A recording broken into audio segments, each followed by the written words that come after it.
Cerita dimulai dengan turnamen sebuah game yang sedang naik daun selama beberapa tahun terakhir di Cina, yang berjudul Glory.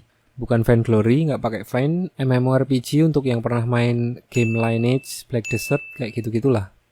Dari beberapa tim e-sport yang berpartisipasi adalah Excellent Era yang seragamnya merah kayak Ultraman, Blue Rain yang biru, Tiny Herb yang hijau-hijau kayak rumput tetangga, dan Tyranny. Dua tim yang sedang bertanding adalah Excellent Era melawan Tiny Herbs.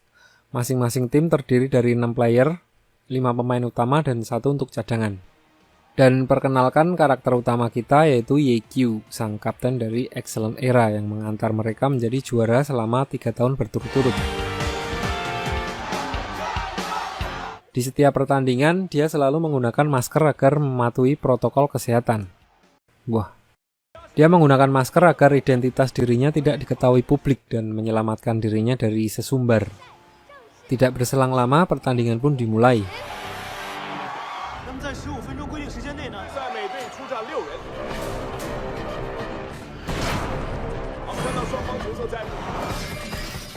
Tim Excellent Era terlihat sudah sangat berpengalaman menghadapi Tiny Herbs.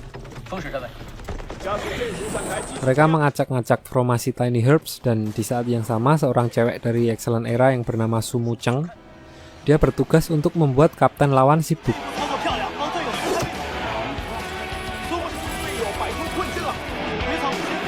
Merasa tertekan, tim Tiny Herbs menggunakan taktiknya. Mereka sengaja melarikan diri dan meninggalkan healer di belakang.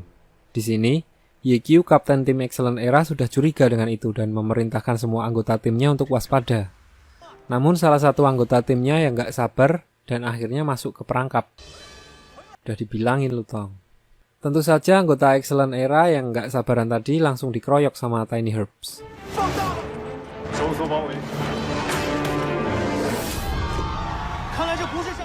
Dan keadaan langsung berbalik. Mereka harus melanjutkan pertandingan 4 lawan 5 orang. Merasa sudah di atas angin, salah satu penembak Tiny Herbs mengincar Kapten YQ, namun malah tertembak duluan oleh Sumu Cheng. Jadi 4 lawan 4, Excellent Era kembali menggunakan taktik yang sama waktu awal tadi. Dan di menit-menit akhir mereka dapat menghabisi tank musuh.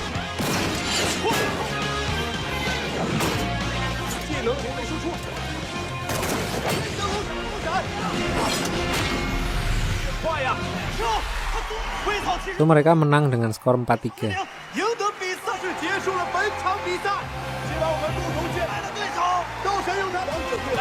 Dan seperti biasa, YQ tidak menghadiri acara jumpa pers dan lain-lain. Namun ternyata bukan hanya kemampuan saja yang dibutuhkan dalam bisnis e-sport. Di sini, komisaris utama tidak menyukai kebiasaan YQ karena tidak mau tampil di depan publik, yang menyebabkan mereka tidak mendapatkan keuntungan dalam hal finansial. Untuk yang belum paham, komisaris di sini adalah yang punya modal atau investor. So dia menyuruh Tao, direktur dari tim tersebut, untuk mengganti YQ dengan seseorang yang lebih mencolok. So YQ dikenalkan dengan calon penggantinya yang bernama Sun Xiang. Dia adalah seorang rising star, jadi sangat berbakat namun belum begitu berpengalaman. Masih pemula, jadi masih suka pamer ya kan, padi semakin berisi semakin menunduk. Awalnya mereka menyuruh YQ untuk mengajarinya dan menggantikannya menjadi kapten tim kelak. Namun karena pandangan pertama udah nggak enak, YQ memutuskan untuk putus kontrak dan pensiun saat itu juga. Dia juga memberikan akun game yang telah dia rawat selama 10 tahun. Agak berat juga ngasihnya. Di sini saya sempat sangat emosi melihat itu dan rasa-rasanya jadi pengen ngambil pinjaman di bank. Lalu YQ pergi meninggalkan asrama Excellent Era.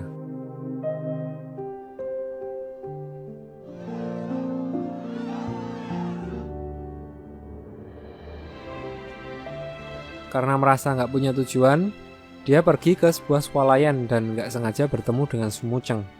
Sumu Cheng apa Sumu Cheng sini? Cakep-cakep kok, cang. Di sini mereka sempat berbelanja bersama dan saat akan balik ke asrama, YQ tidak ikut masuk ke dalam. Dia bilang ke Sumu Cheng kalau dia mengundurkan diri dan Sumu Cheng sempat ingin pergi juga bersama dengan YQ. Namun YQ bilang, "Hup, stop." Kayak tukang parkir anjir, hup.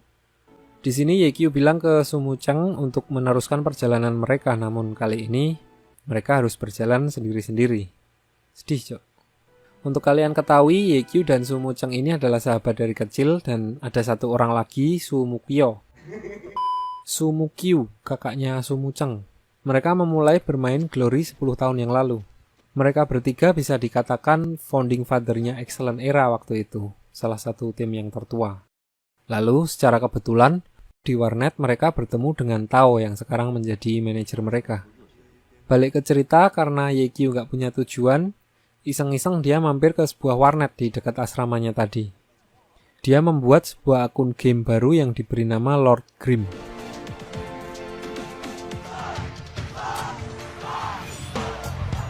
Di sini, dia bertemu dengan banyak sekali pemula yang mengingatkannya waktu pertama bermain Glory 10 tahun yang lalu. Di dalam game, Yekyu mengambil senjata milik Sumukyu, kakaknya Sumu Cheng. Sebuah senjata non-kelas yang mempunyai kemampuan dapat mengeluarkan skill dari kelas apa saja di game. Namun penggunanya harus menjadi non-kelas. Jadi gini, di dalam game, setelah mencapai level 20, para player bisa mengupgrade jobnya ke kelas-kelas seperti assassin atau archer atau warrior gitu-gitu untuk mengambil jurus spesialis mereka. Dan biasanya orang-orang nggak sabar pengen ngambil job idaman mereka.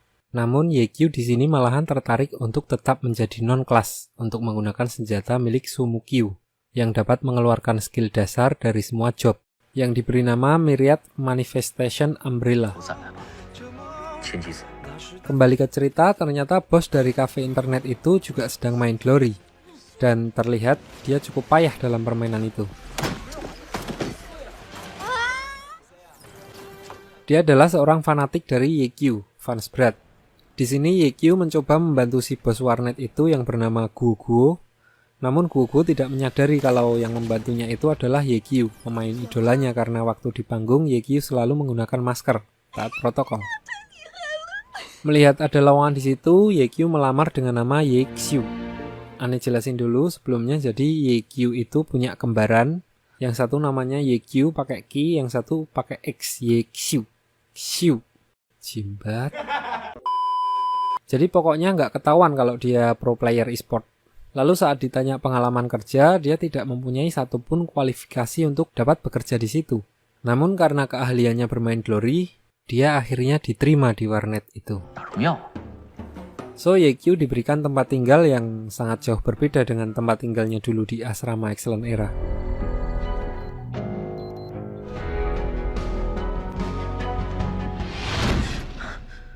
Paginya Yekyu langsung mulai bekerja. Namun dalam setiap hal yang dilakukannya, dia malah membuat masalah semakin besar dan berakhir dia harus kerja tanpa mendapatkan gaji di sana. Di sisi lain, seorang wartawan yang juga sangat fanatik terhadap Yekyu bersikeras untuk mendapatkan informasi kenapa Yekyu meninggalkan Excellent Era, tim yang telah ia bangun selama 10 tahun. Namun, karena tidak diperbolehkan masuk oleh para satpam, dia mampir ke warnet Happy yang berada di seberang jalan untuk bermain Glory. Dan secara kebetulan, dia bertemu dengan Lord Grimm di dalam game dan bersama-sama berniat akan mengalahkan bos. Namun, karena pengalaman Yekyu, di sini dia dapat melihat niat buruk wartawan tersebut yang ingin mendapatkan harta rampasan untuknya sendiri. So, Yekyu memutuskan untuk tidak melakukan apa-apa sampai semua anggota timnya mati.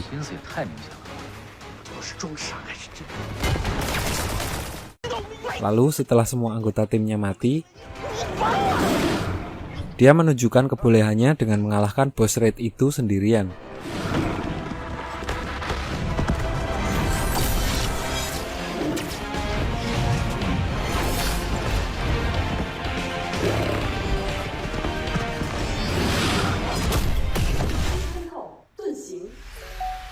Setelah peristiwa itu, nama Lord Grimm jadi mulai terkenal di seluruh server. Dan dia pun mulai menaikkan level karakternya sedikit demi sedikit. Di sisi lain, tim Excellent Era mengadakan jumpa pers terkait keluarnya kapten mereka secara tiba-tiba. Dan Sun Xiang terlihat sedikit tertekan karena menggantikan posisi Yekyu sang legenda di Glory. Sehari kemudian, Yekyu kembali berburu monster dengan wartawan kemarin.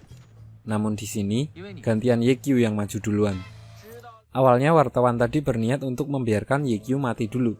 Namun, lagi-lagi Yekyu dengan karakternya Lord Grim dapat mengalahkan bos monster itu sendirian.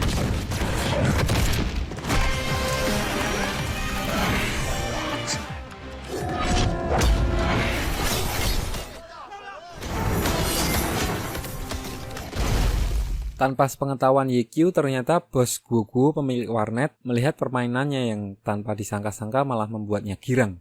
Anjir girang, kayak pernah dengar. Lanjut, malamnya teman dekat Guoguo datang dari luar kota. Seorang cewek yang berprofesi sebagai pianis yang bernama Little Tang. Diceritakan Little Tang ini adalah orang yang terobsesi dengan kemenangan, jadi yang dipikirkannya cuma menang atau kalah. Padahal di balik itu semua ada sebuah perjalanan mahal yang memperbaiki kita dari segala sisi. Ngomong apa saya barusan? Little Tang adalah orang yang selalu memaksa Guoguo untuk melanjutkan kuliah. Namun, karena Guoguo tidak melanjutkan kuliah dan malah bermain game, dia pura-pura menyalahkan Yekyu karena meracuni Guoguo untuk bermain Glory. Padahal Yekyu baru datang kemarin. So di sini Little Tang memakai akun milik Guoguo untuk menantang Yekyu bertanding one-on-one di Glory. Dan kemudian mungkin kalian pun juga udah bisa menduga hasilnya akan seperti apa. Di dalam game Yekyu hanya menghindar dari awal sampai waktu hampir habis. Little Tang langsung dikalahkan hanya dengan beberapa skill.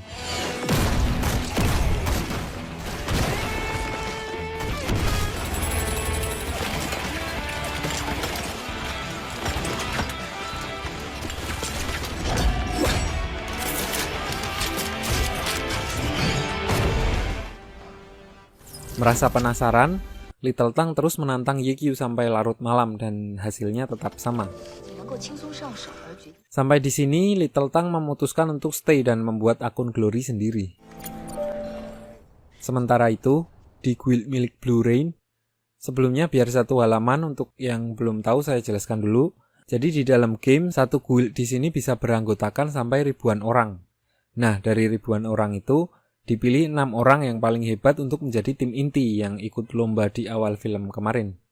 Jadi kapten tim berbeda dengan ketua guild. Kapten tim biasanya dipilih yang paling berpengalaman, kalau ketua guild biasanya yang duitnya banyak. Di sini guild Blue Rain sedang mengalami krisis karena anggota mereka semakin hari semakin menurun.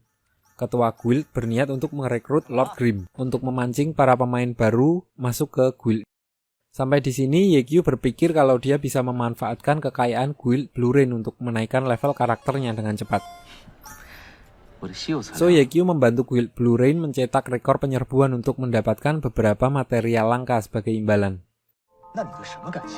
Lalu di dalam penyerbuan, seperti biasa Yekyu mengalahkan bosnya sendirian.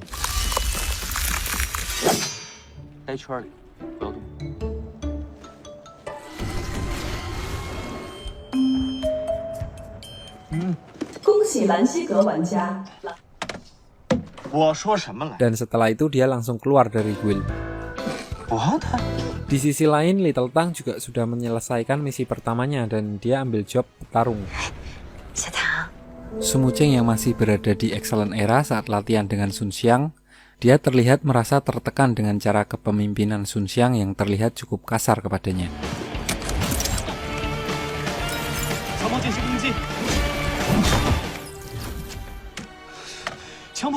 Lalu tiba-tiba dia jadi teringat pada saat zaman Yekyu yang jadi kapten. Di sisi lain, 3 guild besar Blue Rain, Tiny Herbs, dan Tyranny sedang berlomba untuk mengalahkan boss monster. Namun saat mereka sedang berdebat siapa yang akan maju duluan, tiba-tiba seseorang misterius datang dan langsung maju melawan bos itu dan dia terlihat cukup ahli. Dia adalah salah seorang murid dari Yekyu yang bernama Bozi. Dan tidak berselang lama, Yekyu juga datang untuk membantunya. Sementara 3 guild besar tadi masih ribut siapa yang mau maju duluan.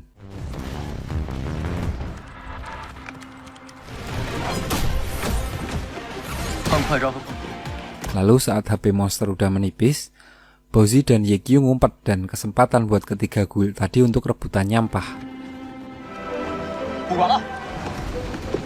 Tapi, tahu nggak di dalam game kalau HP bos tinggal dikit, biasanya berubah jadi mode berserk, jadi marah-marah gitu ngeluarin jurusnya.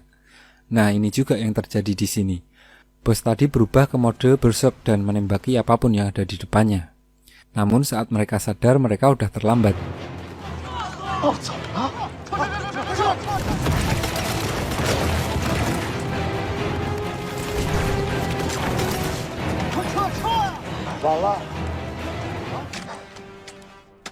Lalu setelah mereka semua udah mati, Bowzi dan Yekyu baru keluar untuk menyelesaikan misi mereka.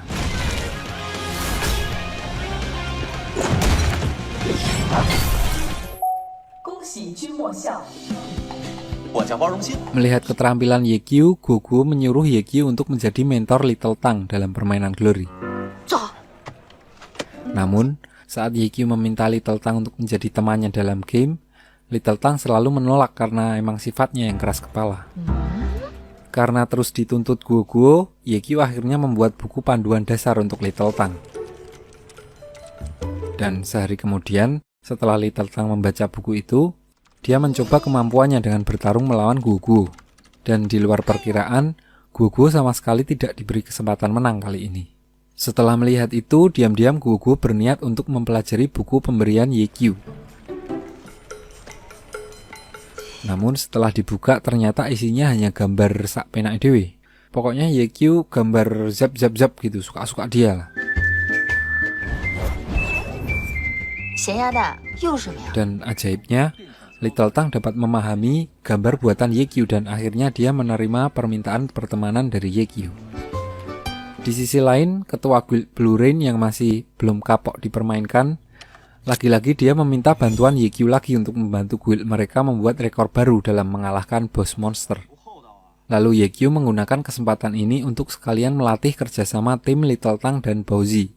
So mereka berempat dibantu oleh Sumu Cheng yang menyamar dengan menggunakan akun baru, dapat membuat rekor baru dengan lancar dalam mengalahkan boss monster.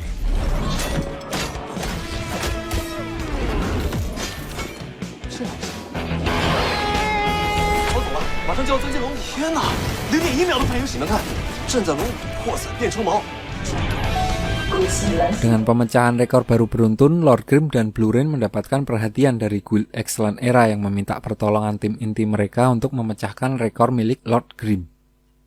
So, dengan santainya, Sun Xiang dan kawan-kawan setimnya dapat dengan mudah memecahkan rekor baru dengan jarak yang lumayan jauh dengan rekor terakhir Lord Grimm.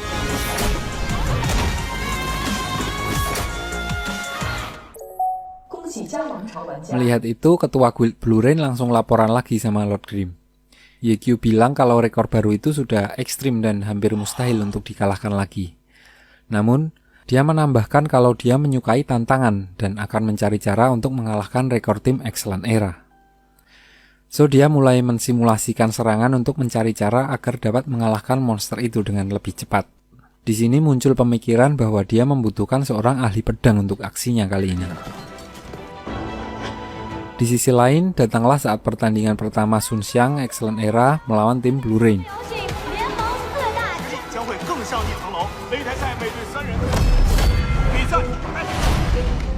Diperlihatkan kalau Sun Xiang memang benar-benar hebat dalam pertarungan 1 lawan 1. Dia dapat memenangkan 3 babak berturut-turut sendirian.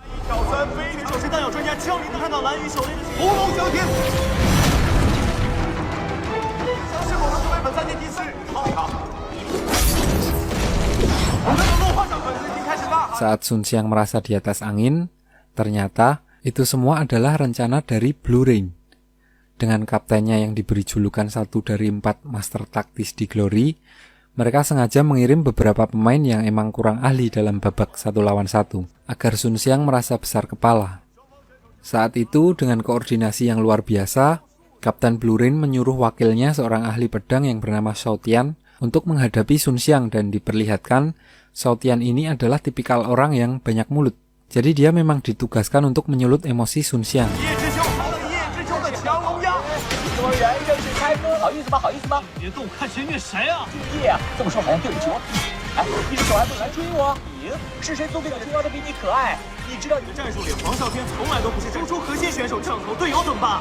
Lalu saat Sun Xiang sedang sibuk sendiri, semua anggota tim Excellent Era yang lain dibantai oleh tim Blue Rain.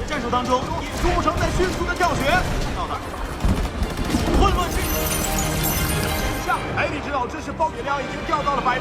全部为其余人员。是主唱加持队员刺杀不可思议的。 Dan setelah itu tidak sulit bagi mereka untuk menumbangkan Sun Xiang yang tinggal sendirian. 看到蓝雨山，你知道你可以捏爸爸3。蓝雨瞬间能听。 Beberapa saat kemudian, Shao Tian, seorang ahli pedang yang ditugaskan memancing Sun Xiang dalam pertandingan kemarin, datang ke warnet Happy, tempat Ye Qiu bekerja. Ternyata, Shao Tian dulu juga adalah murid dari Ye Qiu saat berada di akademi. Karena merasa penasaran tentang Ye Qiu yang mengundurkan diri secara tiba-tiba, dia memenuhi panggilan Ye Qiu untuk membantunya mengalahkan rekor tim Excellent Era dalam membunuh monster. Mereka mencoba berulang kali dan hasilnya tetap sama, mereka berada beberapa detik di bawah rekor baru Excellent Era.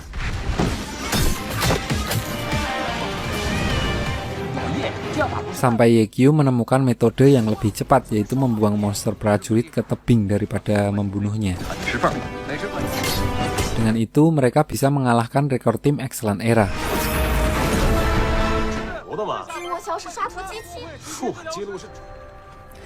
Balik ke markas Blue Rain, ternyata Shao Tian ketahuan oleh kapten timnya membantu menyelesaikan misi bersama Lord Grimm walau udah menggunakan akun samaran. So dia diinterogasi tentang misi yang telah dilakukannya selama seharian ini.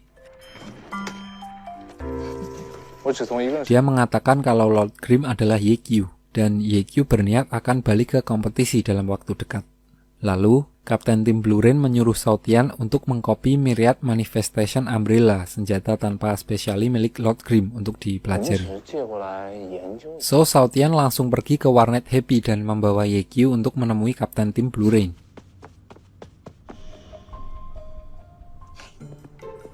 Yang ternyata, kapten timnya juga adalah salah satu murid dari Ye Qiu saat di akademi.